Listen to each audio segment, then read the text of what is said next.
This video is to be used for educational purposes only and is not intended to replace individual research or licensed investment advice.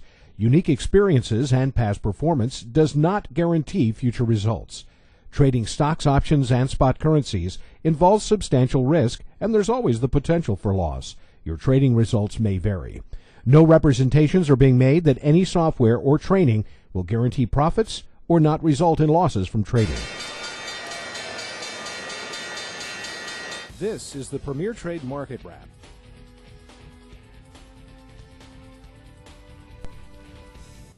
This is the Market Wrap. I'm Jack Lott here on the James Dix Financial Network. Retail chain store sales index declined by 0.2% from its level a week before on a seasonally adjusted comp store basis. On a year-on-year basis, retailers saw sales increase by 0.5% in the latest week. By the way, it was a big day on the market, up almost 400 points on the industrial average. ISM Manufacturing Index moved higher in March to 48.6 from 48.3 in February. Rise was unexpected and was higher than the consensus estimate of 47. Commerce reports that overall construction activity dropped to 0.3% in February, reflecting weakness not only in home building, but also in non-residential activity. Only government building projects showed a gain in February. In other news today, UBS AG, that's Switzerland's largest bank, said it expects write-downs of about $19 billion and announced the resignation of its chairman, Marcel Ausbell, just as Deutsche Bank AG, Germany's largest bank, announced similar write-downs of about $4 billion.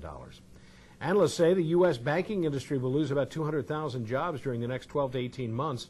Job cuts will occur as the subprime crisis hits other parts of the banking industry. Senior executives of the 5 largest oil companies in the U.S. appeared before a congressional committee where they found frustrated lawmakers in no mood for small talk. The lawmakers heard from top execs of ExxonMobil, Shell, BP America, Chevron, and ConocoPhillips, which together earned about $123 billion last year because of soaring oil and gas prices. Dell announced it will close its desktop manufacturing plant in Austin, Texas, and consider selling its Dell Financial Services unit, valued at about $1 billion, all in an effort to save $3 billion a year. Dell reaffirmed its plans to reduce its global workforce by at least 8,800 people. Scheduled economic reports coming out tomorrow, only one, industrial prices for February. Earnings news today, the International Air Transport Association said it expects profits for domestic and foreign carriers to fall to $4.5 billion this year, that from $5.6 billion in 2007. IATA in December lowered its forecast to $5 billion from a previous estimate of $7.8 billion due to higher oil and credit market turmoil.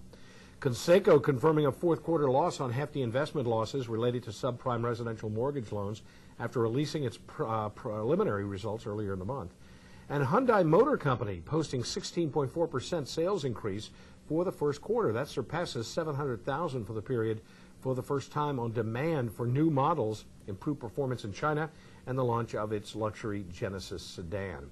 Earnings on Wednesday include Open Solutions, Safeguard Scientific, Russ Berry & Company, Loral Space and Communications, Hop Holdings. And as a reminder, first quarter earnings season begins next week, April 7th, when Alcoa is scheduled to report their earnings. Stocks in the news today, KKR Financial Holdings said it will sell 20 million new shares. The investment firm also said it transferred mortgage-backed securities to holders of its commercial paper. AstraZeneca extended gains made in the previous session after it ended a trial of its cholesterol drug Crestor early due to a positive result. And IBM said that it's been temporarily suspended from new business with federal agencies because of an investigation. And that is the Market Wrap. I'm Jack Lott, and this is the James Dix Financial Network.